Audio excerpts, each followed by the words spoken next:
గుండెపోటు అంటే ఛాతంతా పట్టేసినట్టుగా ఉండి మీదెవరో కూర్చున్నంత బరువుగా ఉంటుందని, నొప్పి భుజాల్లోకి వీపులోకి పాకుతుందని, దవడ ఎముక బిగుసుకుపోతుందని, ఊపిరి అందక ఆయాసంతో ఒళ్లంతా చెమటలు కమ్మేస్తాయని అనుకుంటారు. నిజానికి ఇవన్నీ గుండెపోటు తాలూకు లక్షణాలే.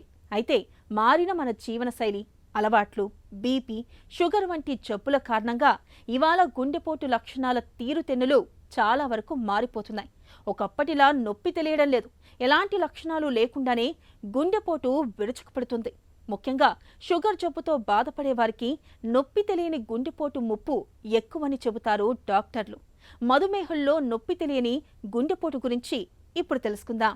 హార్ట్ అటాక్ అనేది కామన్‌గా చూస్తే symptom chest pain. Majority of the పేషెంట్‌కి చెస్ట్ పెయిన్ రావడం వల్లనే హార్ట్ అటాక్ అనేది సస్పెక్ట్ చేయడం జరుగుతుంది.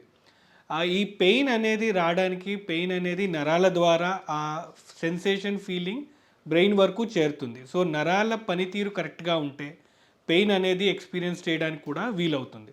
అయితే డయాబెటీస్ వేరే అవయవాల మీద ప్రభావం చూపిస్తూనే నరాల మీద కూడా దాని ప్రభావం చూపించడం ద్వారా హార్ట్ అటాక్ వచ్చిన వాళ్ళకి పెయిన్ వచ్చింది. ఆ పెయిన్ సెన్సేషన్ నరాల ద్వారా సరిగ్గా వెళ్ళట్లేదు. కాబట్టి ఆ నరాలు దెబ్బతినడం వల్ల పెయిన్ కొన్నిసార్లు ఎక్స్పీరియన్స్ చేయకపోవచ్చు ఒకటి.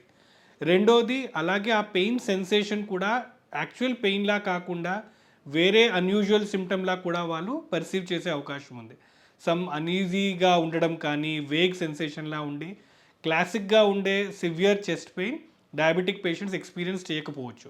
అందుకే డయాబెటీస్ పేషెంట్‌లో అన్‌యూజువల్ సిమ్టమ్స్ వచ్చినా వాళ్ళలో హార్ట్ అటాక్ లాగా ఉందనే అనుమానం ఎక్కువగా ఉంటుంది. ఆ అనుమానం తీరడానికి కోసం చేసే పరీక్షలు కూడా ఉంటాయి.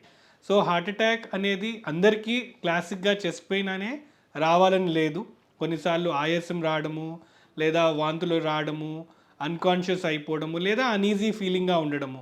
నాకు బాలేదు అనే ఫీలింగ్ ఉన్నా కూడా ఆ అనుమానం ఉండొచ్చు.